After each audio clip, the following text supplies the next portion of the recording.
আলামিন কোথায় রয়েছেন? আর রহমানু আলাল আরশিস ইস্তাওয়া। তুমি আরশে থাকো প্রভু, আমি জমিনে, তবু তোমারি প্রেম জমে হৃদয় গহীনে। তুমি আরশে থাকো প্রভু, আমি জমিনে, তবু তোমারি প্রেম জমে হৃদয় গহীনে। আমি তোমারি গোলাম গো, অন্য কারো না। আমি তোমারি গোলাম গো, অন্য কারো না। আলিমুল গায়ব তুমি, মালিক রব্বানা।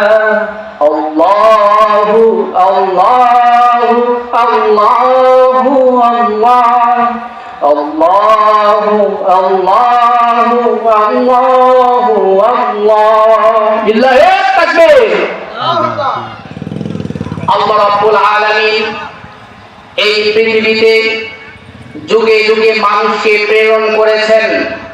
অবশ্যই আল্লাহ রাব্বুল আলামিন একটি উদ্দেশ্যে আমাদেরকে এই দুনিয়ায় পাঠিয়েছেন।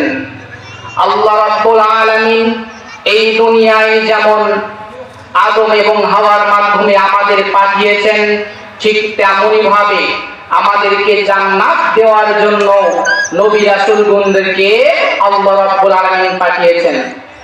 আল্লাহ রাব্বুল আলামিন পবিত্র কোরআনুল কারীমে বলেছেন, ওয়ালাকাদ বা'আথনা ফী কুল্লি উম্মাতির রাসূলান আন ই'বুদুল্লাহা ওয়াজতানিবুত তাগুত।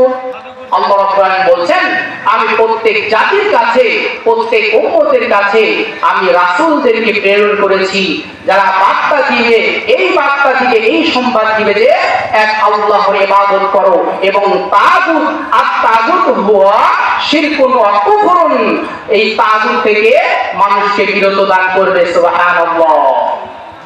আল্লাহ কেন পাঠিয়েছেন নবী রাসূলগণকে? একমাত্র আল্লাহর ইবাদত করবে, এটা আমাদের জানানোর জন্য, এবং তাগুত থেকে বিরত থাকবে। আর তাগুত সেটি হচ্ছে শিরক এবং কুফর, তথা আল্লাহর ইবাদত করব, আল্লাহর সাথে অন্য কাউকে মিলানো যাবে না।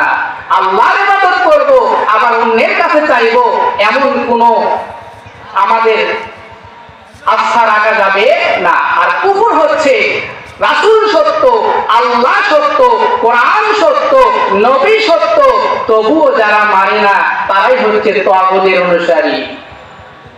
আর বর্তমানে এক প্রকার তাগুত হচ্ছে আল্লাহ বলে নাই, রাসূল বলে নাই, কোরআনে নাই, হাদিসে নাই, এমন কিছু উসুল, এমন কিছু নিয়ম নীতি প্রয়োগ করা হয়, যার মাধ্যমে দেশ পরিচালনা করা হয়, রাষ্ট্র পরিচালনা করা হয়, যা আল্লাহ বলে নাই, রাসূল বলে নাই, এমন কোন কাজে যারা অংশগ্রহণ করবে তারা হচ্ছে কুফরের অন্তর্ভুক্ত, তারাও তাগুতের অন্তর্ভুক্ত।